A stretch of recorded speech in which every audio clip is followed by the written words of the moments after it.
These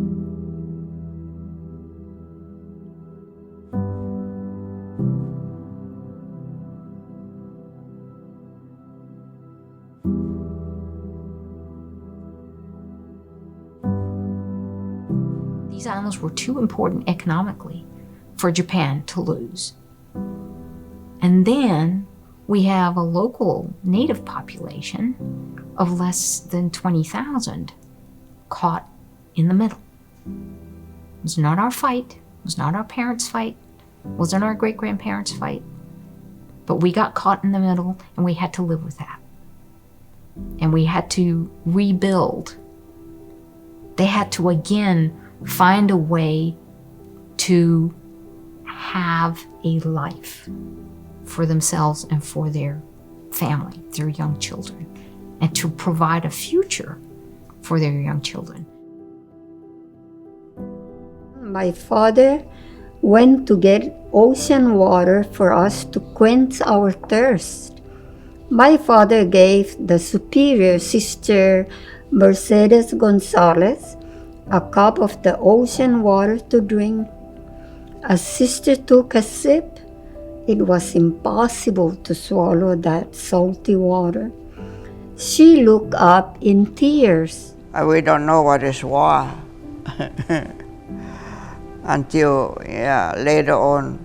I remember we were in the cave during the war, and somehow U.S. soldiers came to our place, the cave, and took us to the beach or across the Habusku now.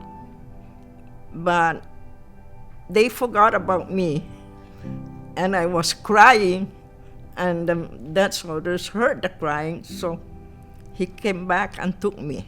When we were on the sand of the beach, and I remember my father was digging the sand because my auntie Carmen Cabrera Hosting, and my sister Andrea Blas Cabrera was shot.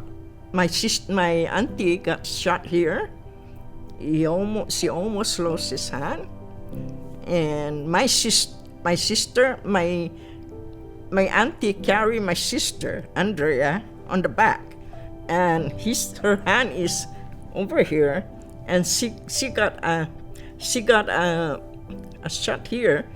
Very lucky that she did not lose his hand.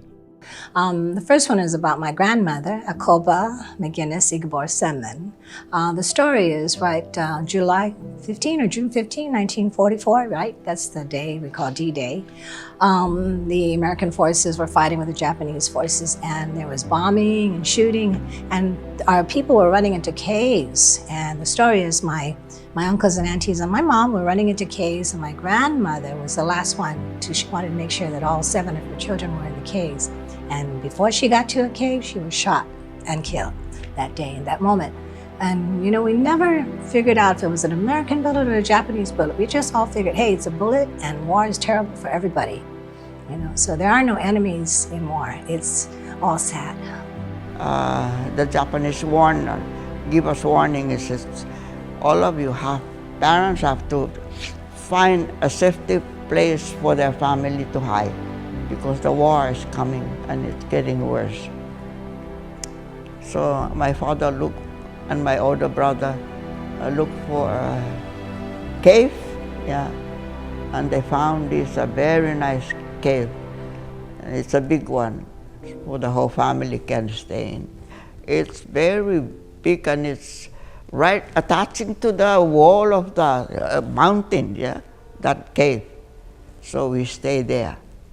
And because it's very high, so my father and my older brother make stairs to climb up there, because it's very high. So that's where we stay. During daytime, we have to go down because my mother have to cook something for us, and only we sleep up on the cave. Yeah, only my father is separate himself.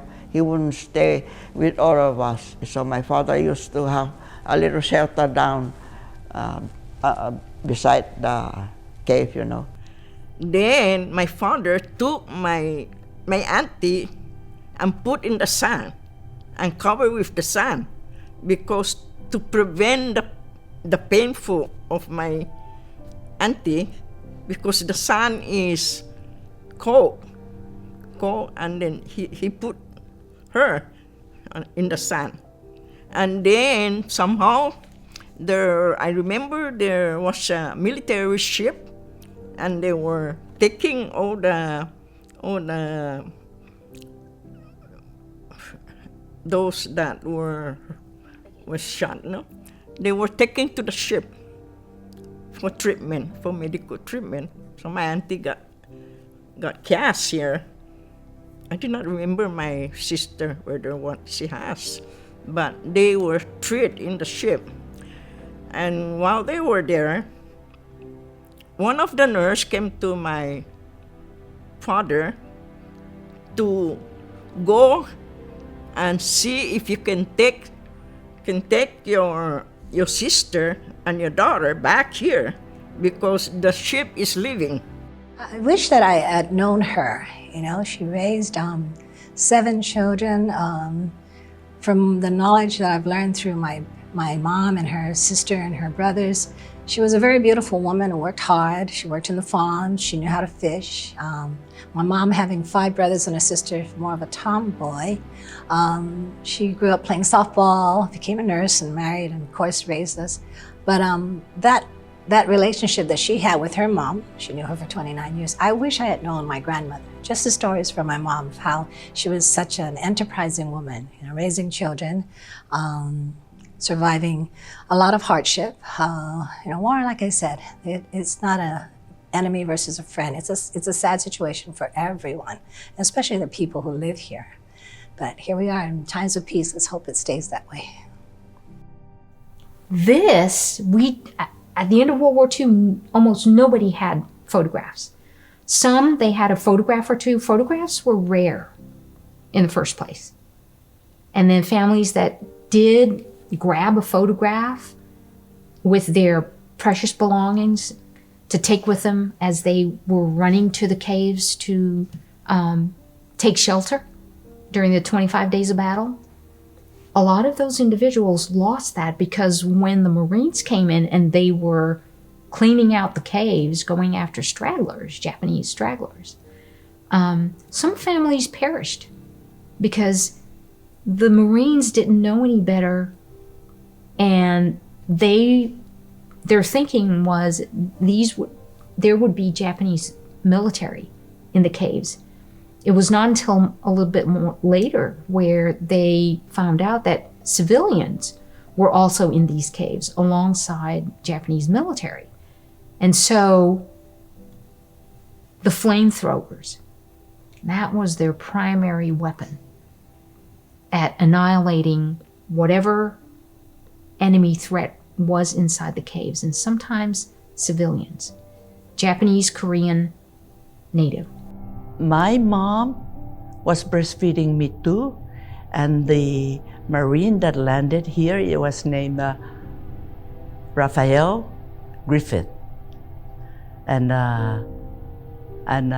when he came to the cave, he found me, and he would like to know what is my name. I don't know how they communicate, but my parents said, I don't have any name yet.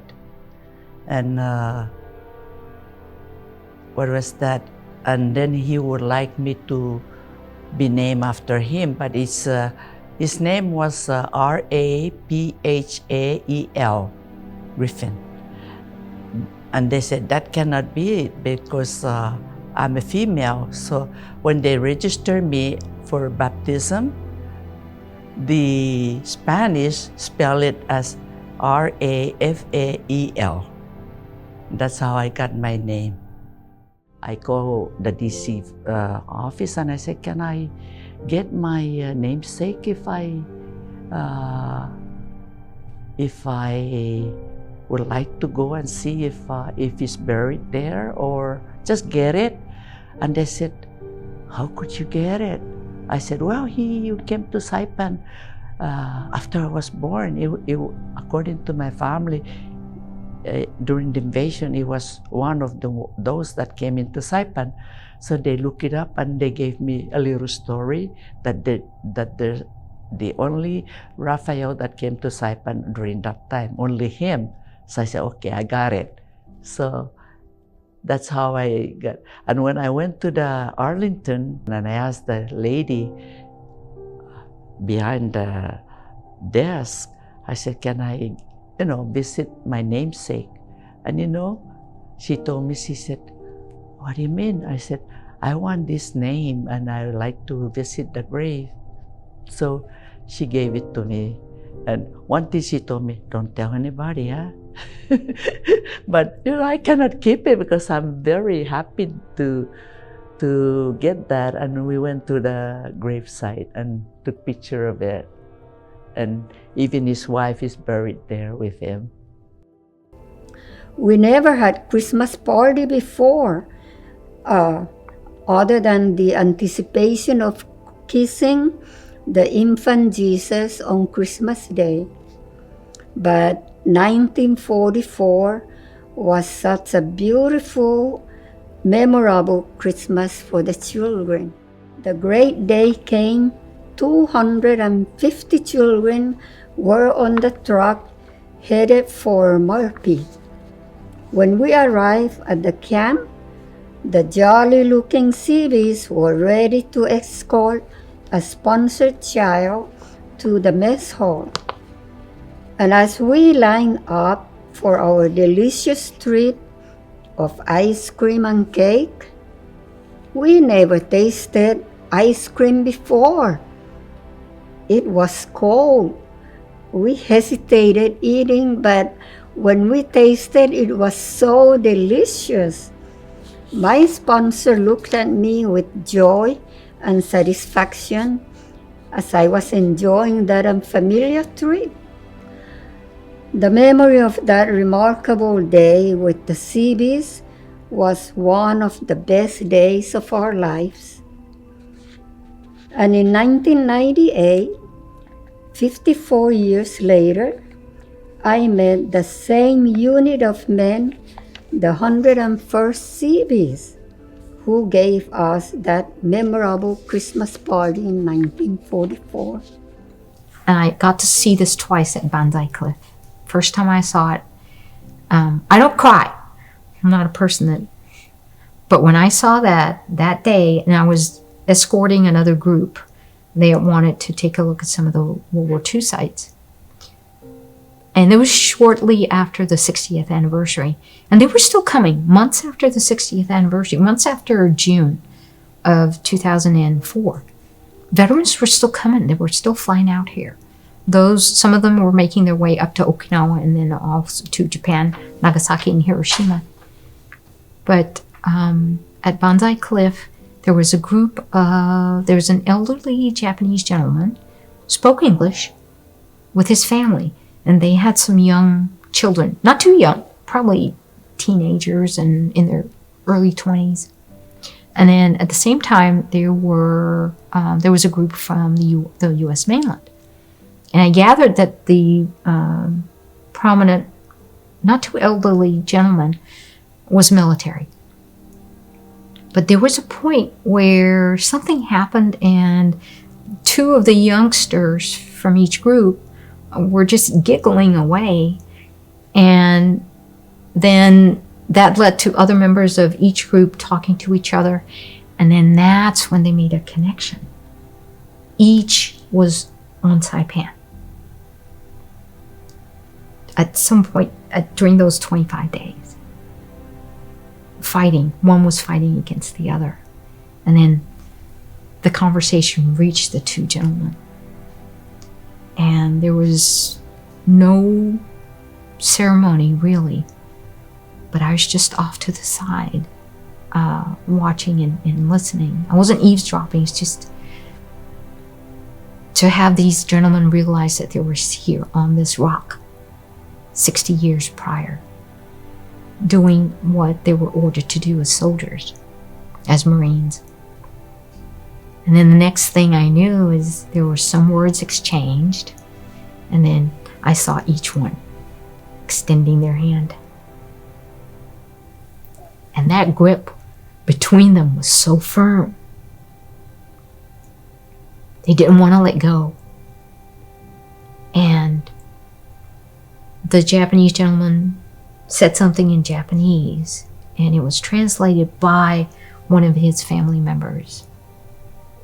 And it was, we need to talk.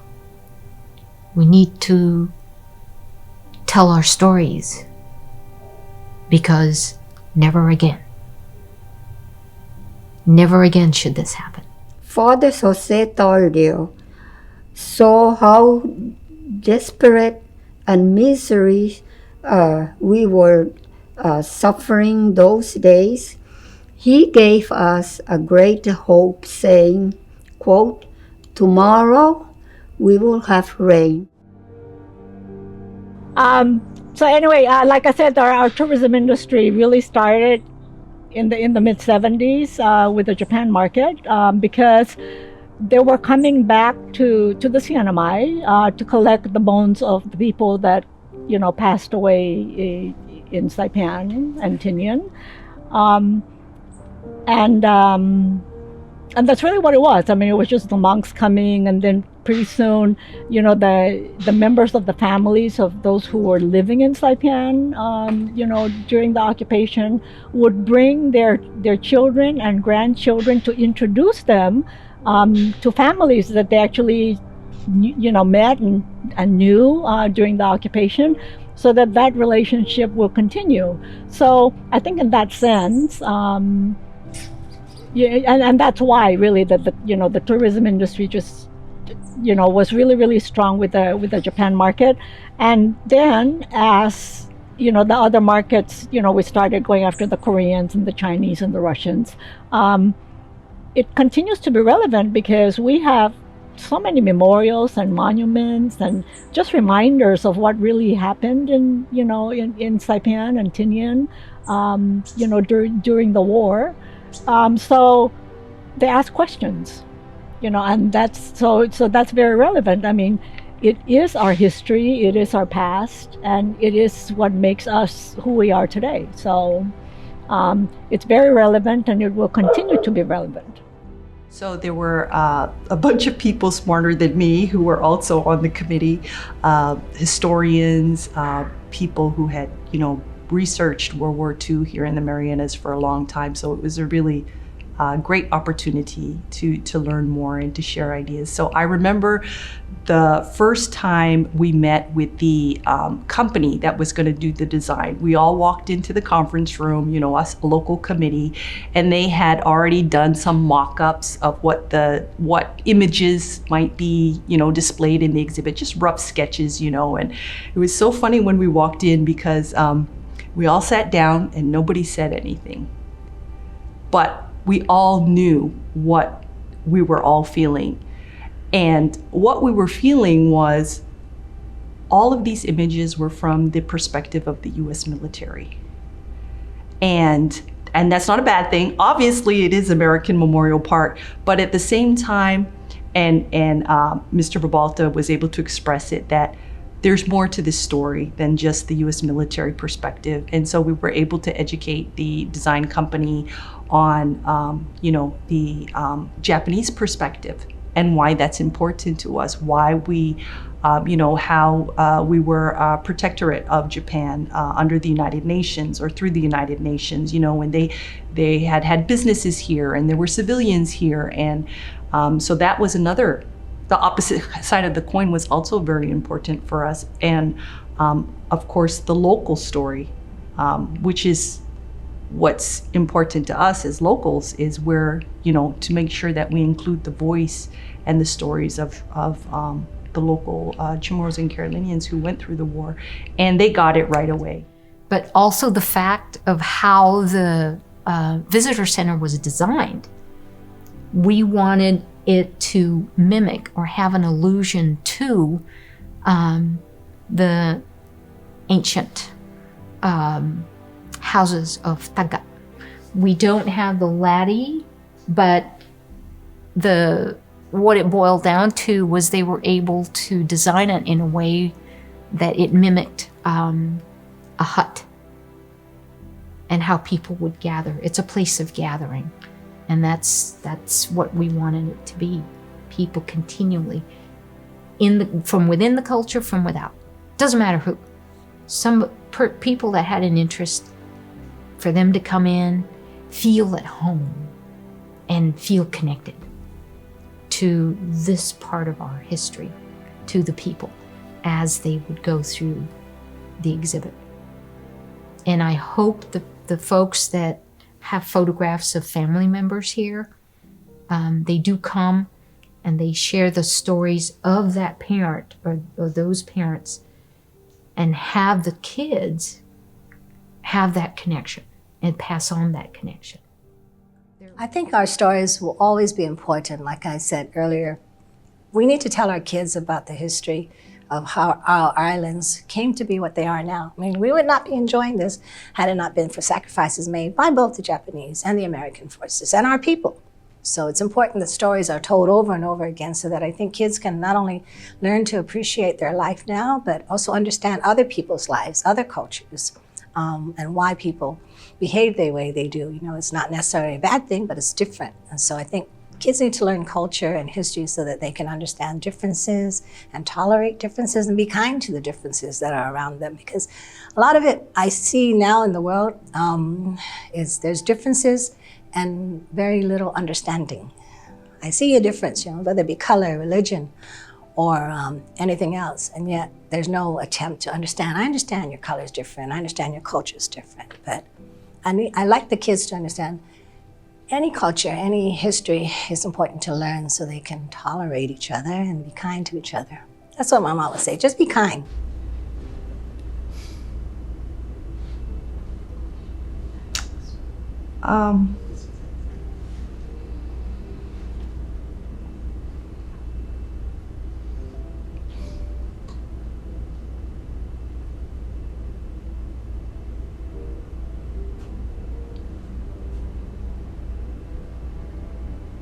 You know, we should all take pride in our work, right? The opportunities that God gives us to do something good for the community. But I feel that, like, I knew that when I was part of this exhibit that it was something that was very humbling, but also something that I could be proud of for a very long time, because of what it would mean to our community. And I always feel that when I come here, very grateful for the opportunity to learn so much myself, and also to be a part of memorializing this part of our history. And so in that sense, I'm very humbled and very proud. Everybody should visit the visitor center. Everybody who lives here definitely, or who visits, to really get a good understanding of what the Marianas is about, what Saipan and Tinian are about. This is a great place to learn that. And thank you to the Park Service for taking such good care of it.